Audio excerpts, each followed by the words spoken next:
بسم اللہ الرحمن الرحیم۔ السلام علیکم ورحمۃ اللہ وبرکاتہ۔ ہجرت کے چھٹے سال کے بالکل آخر میں رسول اللہ صلی اللہ علیہ وآلہ وسلم نے دنیا بھر کے بڑے بڑے بادشاہوں کے نام خطوط ارسال فرمائے، جس میں اس بادشاہ اور اس کی قوم کو اسلام قبول کرنے کی دعوت دی گئی۔ اس میں کہا گیا کہ اسلام لے آؤ، سلامتی میں رہو گے اور دوہرے اجر کے مستحق قرار دیے جاؤ گے، ورنہ دوسری صورت میں تمہاری قوم کے اسلام قبول نہ کرنے کا گناہ تمہارے اوپر بھی ہوگا۔ اس کے بعد سورہ آل عمران کی آیت نمبر 64 اس میں درج فرمائی گئی اور خطوط کے آخر میں آپ صلی اللہ علیہ وآلہ وسلم کی مہر مبارک لگائی گئی، جو اوپر نیچے 3 سطروں پر مشتمل تھی۔ سب سے اوپر والی سطر میں لفظ اللہ، دوسری میں رسول اور تیسری سطر میں محمد لکھا ہوا تھا۔ یہ خط جامعیت و اختصار کے حسین امتزاج کا عظیم شاہکار ہے۔ تمام بادشاہوں کو بھیجے جانے والے خط کا مضمون تقریباً ایک ہی ہے۔ آپ صلی اللہ علیہ وآلہ وسلم نے 7 ہجری کے ابتدائی دنوں میں ایک خط شاہ مصر و اسکندریہ کو لکھا، جس کا نام جریج بن متی قبطی تھا اور اس کا لقب مکوکس تھا۔ حضرت حاطب بن ابی بلتع رضی اللہ تعالیٰ عنہ کو ان کے پاس بھیجا گیا۔ آپ صلی اللہ علیہ وآلہ وسلم کا نامہ مبارک لے کر حضرت حاطب بن ابی بلتع رضی اللہ تعالیٰ عنہ شاہ مکوکس کے دربار میں پہنچے اور متانت کے ساتھ ان کو جا کر کہا، اے شاہ مکوکس، آپ سے پہلے اس ملک میں ایک شخص گزرا ہے جو اپنے آپ کو رب اعلیٰ سمجھتا تھا۔ اللہ تعالیٰ نے اسے نشان عبرت بنا دیا، لہٰذا دوسرے سے عبرت حاصل کرو، ایسا نہ ہو کہ دوسرے تم سے عبرت حاصل کریں۔ اس موقع پر مکوکس اور سفیر رسول حضرت حاطب رضی اللہ تعالیٰ عنہ کے درمیان مکالمہ ہوا، جو حاضر خدمت ہے۔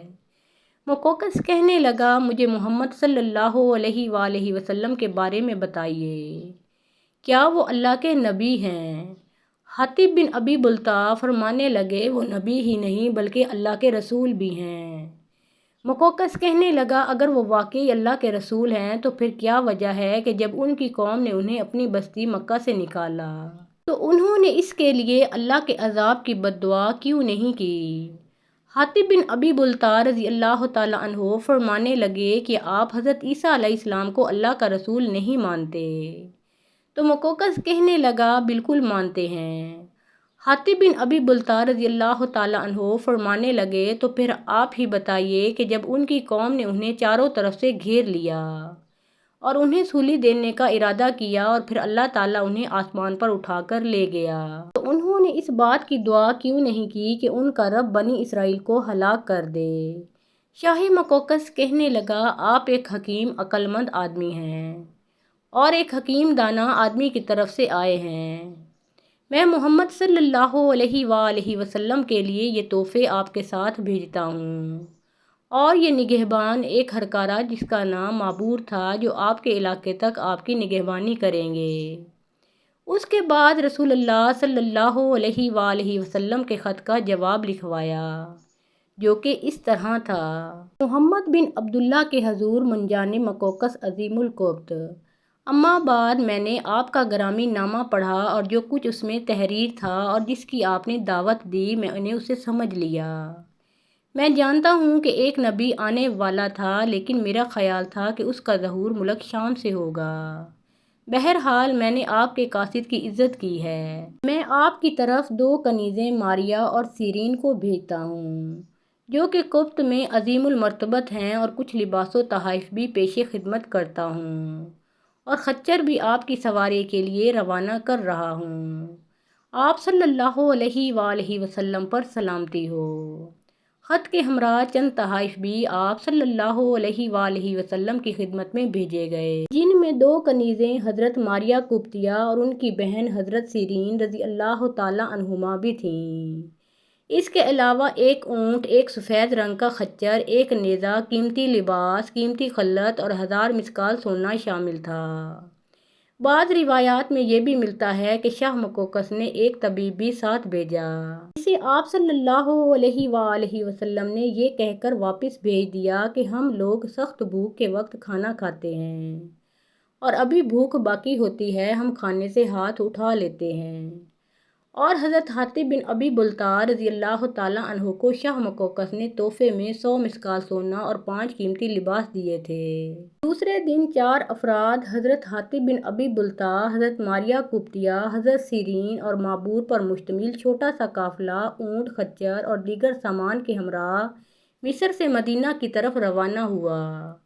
دوران سفر حضرت حاتب بن ابی بلتع رضی اللہ تعالیٰ عنہ ان کے سامنے اسلام کی حقانیت بیان کرتے اور آپ صلی اللہ علیہ وآلہ وسلم کے بارے میں بھی بتاتے تھے۔ بالخصوص دونوں خواتین بڑے غور سے باتیں سنتی تھیں۔ اگر کسی مقام پر کوئی بات سمجھنے میں دشواری محسوس کرتیں تو استفسار کر لیتیں۔ وہ سمجھ گئی تھیں کہ دین اسلام ہی وہ دین ہے جو حق ہے اور اللہ تعالیٰ کا پسندیدہ دین ہے۔ آخر کار کئی دنوں کی طویل مسافت کے بعد یہ چھوٹا سا قافلہ مدینہ منورہ میں داخل ہوا۔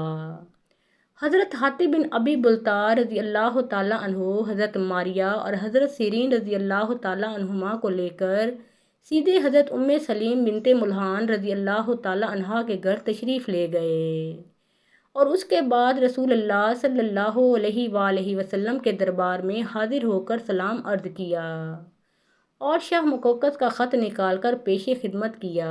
حضرت ماریہ قبطیہ رضی اللہ تعالیٰ عنہا کو حضرت عائشہ رضی اللہ تعالیٰ عنہا کے پڑوس میں حضرت حارثہ بن نعمان رضی اللہ تعالیٰ عنہ کے مکان میں ٹھہرایا گیا۔ اگرچہ آپ کنیز تھیں لیکن اس کے باوجود آپ رضی اللہ تعالیٰ عنہا کو دیگر ازواج مطہرات رضی اللہ تعالیٰ عنہما کی طرح پردہ میں رہنے کا حکم دیا گیا۔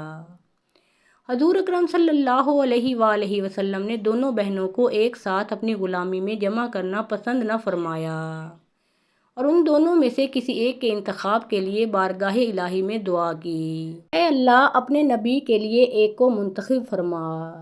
چنانچہ حضرت ماریہ قبطیہ رضی اللہ تعالیٰ عنہا کو اللہ پاک نے اپنے حبیب کے لیے یوں منتخب فرمایا کہ جب آپ صلی اللہ علیہ وآلہ وسلم نے دونوں کنیزوں پر اسلام پیش فرمایا تو حضرت ماریہ قبطیہ رضی اللہ تعالیٰ عنہا نے فوراً اسلام قبول کر لیا، جبکہ آپ کی بہن حضرت سیرین رضی اللہ تعالیٰ عنہا نے کچھ دیر کے بعد اسلام قبول کیا۔ پھر حضرت سیرین رضی اللہ تعالیٰ عنہا کو آپ صلی اللہ علیہ وآلہ وسلم نے حضرت حسان بن ثابت رضی اللہ تعالیٰ عنہا کو ہبہ کر دیا، جن سے حضرت عبد الرحمن بن حسان رضی اللہ تعالیٰ عنہ پیدا ہوئے۔ حضور اکرم صلی اللہ علیہ وآلہ وسلم حضرت ماریہ قبطیہ رضی اللہ تعالیٰ عنہا کو بہت پسند فرماتے۔ آپ رضی اللہ تعالیٰ عنہا پر کرم نوازی فرماتے ہوئے علیحدہ مکان عطا فرمایا۔ آپ صلی اللہ علیہ وآلہ وسلم مختلف اوقات میں آپ رضی اللہ تعالیٰ عنہا کے پاس تشریف لے جایا کرتے۔ اس وقت ان کی عمر مبارک 20 سال کی تھی۔ کچھ عرصہ کے بعد حضرت ماریہ قبطیہ رضی اللہ تعالیٰ عنہا امیر سے ہو گئیں۔ آپ رضی اللہ تعالیٰ عنہا کی دیکھ بھال کے لیے حضرت ابو رافع رضی اللہ تعالیٰ عنہ کی اہلیہ حضرت سلمہ رضی اللہ تعالیٰ عنہا گاہے بگاہے تشریف لاتیں۔ حضرت ماریہ قبطیہ رضی اللہ تعالیٰ عنہا ایک بچے کی ماں بن گئیں۔ باندی جب بچے کی ماں بنے تو اسے ولد کہتے ہیں۔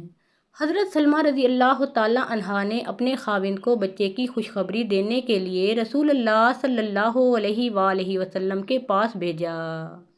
حضرت جبرائیل علیہ السلام آپ صلی اللہ علیہ وآلہ وسلم کو پہلے ہی خوشخبری دے چکے تھے۔ جب حضرت ابو رافع رضی اللہ تعالیٰ عنہ بارگاہ نبوت صلی اللہ علیہ وآلہ وسلم میں حاضر ہوئے تو آپ صلی اللہ علیہ وآلہ وسلم نے ارشاد فرمایا، بیٹے کی ولادت کی خبر دینے آئے ہو؟ جی ہاں یا رسول اللہ صلی اللہ علیہ وآلہ وسلم، اللہ تعالیٰ نے آپ کو چاند سا بیٹا عطا فرمایا ہے۔ آپ صلی اللہ علیہ وآلہ وسلم بہت خوش ہوئے اور ابراہیم نام رکھا۔ حضرت ماریہ قبطیہ رضی اللہ تعالیٰ عنہا کے ہاں بیٹے کی پیدائش کی خبر آنے واحد میں مدینہ منورہ کے گلی کوچوں میں پھیل گئی اور جب تمام ازواج مطہرات کو پتہ چلا تو ان کے اندر جذبہ رشک نے جگہ بنا لی۔ وہ جانتی تھی کہ اب حضرت ماریہ قبطیہ رضی اللہ تعالیٰ عنہا کی قدر و منزلت نبی کریم صلی اللہ علیہ وآلہ وسلم کی نظروں میں اور بھی بہت بڑھ جائے گی۔ 7ویں روز حضرت ابراہیم رضی اللہ تعالیٰ عنہ کا عقیقہ کیا گیا۔